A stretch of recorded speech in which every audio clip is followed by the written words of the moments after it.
베드로전서 5장 10절 말씀 마음을 집중하시고 함께 읽어보십니다.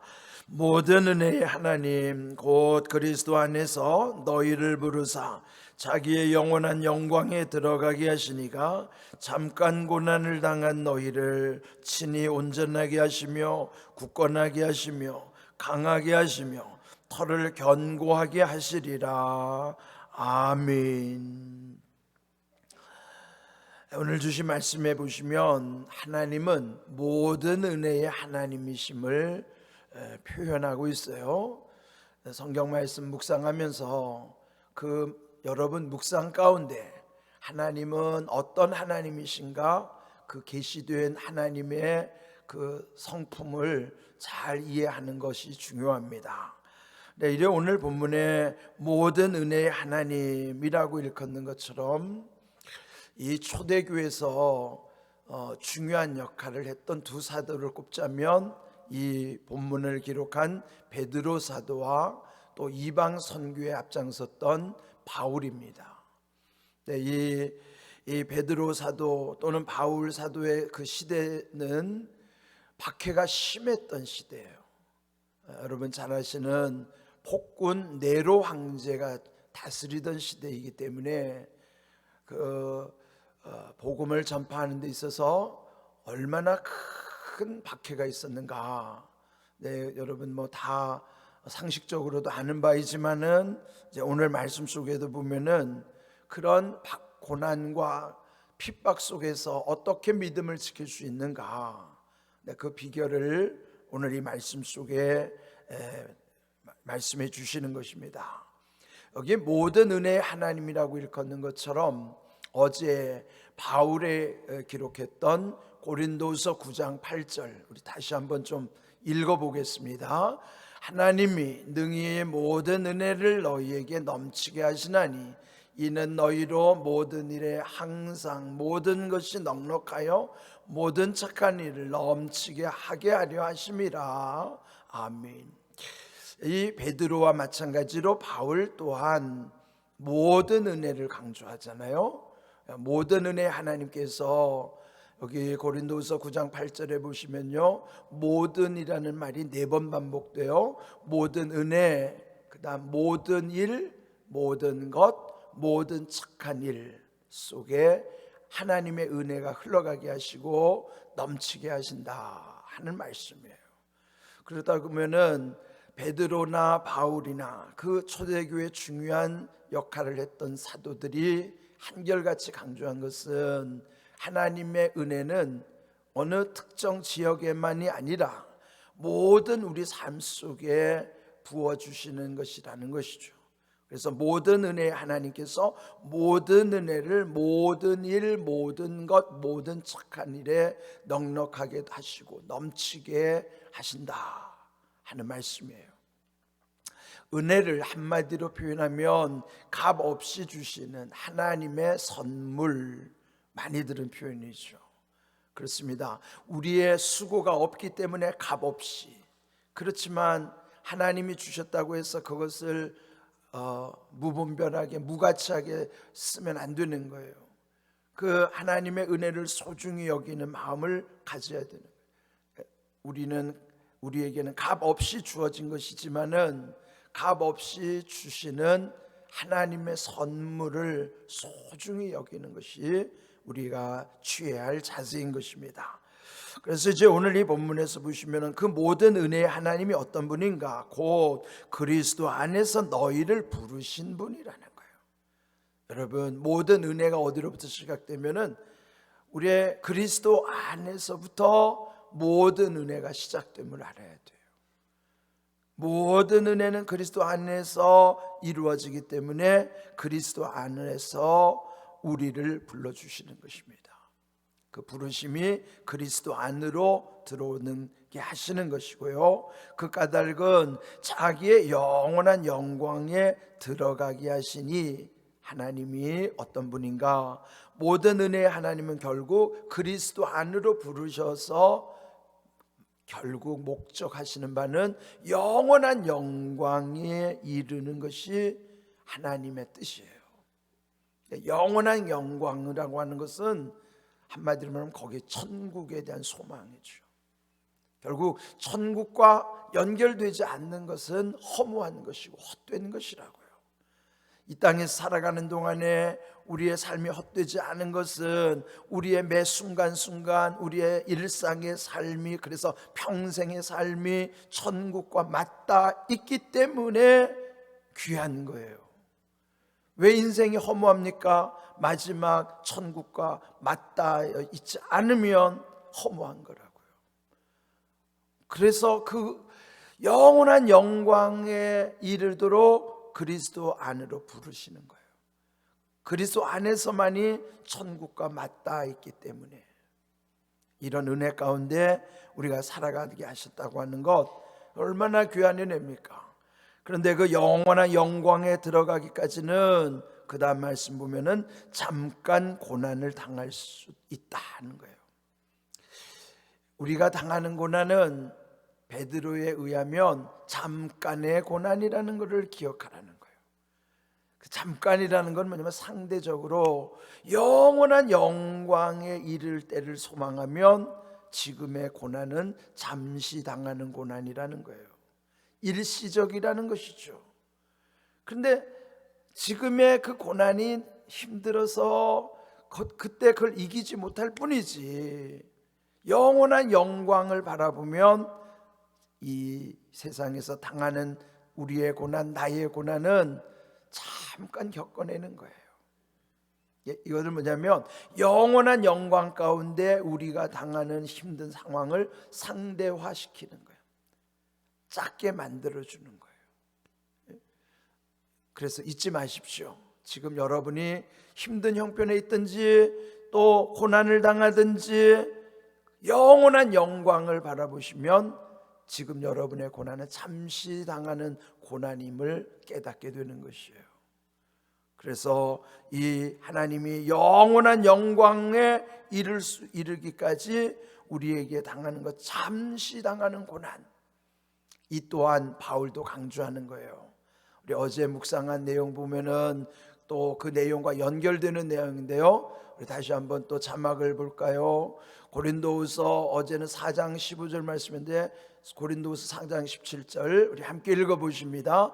우리가 잠시 받는 환난에 경한 것이 지극히 크고 영원한 영광에 중한 것을 우리에게 이루게 함이니. 여기도 보시면요, 잠시 받는 환난은 경하다는 가볍다는 거예요. 바울은 잠시의 고난을 가볍다고 여길 수 있는 것은 지극히 크다는 것은요, 지극히라는 것은 더 이상 이룰 수 없는 가장 큰 것을 지극히 크다고 표현하는 거예요. 그러니까 여기 영원한 영광을 바울은 지극히 크고 영원한 영광이라고 표현하면서 그것은 중한 것이다. 중한 게 뭐예요? 중요한 것이라는 거예요. 경한 것은 가벼운 것이고 중한 것은 중요한 것이란 말이에요. 비교하라 하는 것이죠. 모든 것은 비교하다 보면은 더 선명하게 드러나지 않아요? 비교는 그럴 때 하는 거예요. 쓸데없는 데다가 비교하는 게 아니고, 남들하고 비교해서 남을 차별하고 판단하고 기죽이고 이런 데다가 비교하는 게 아니고, 비교하는 거는 이럴 때 비교하는 거예요.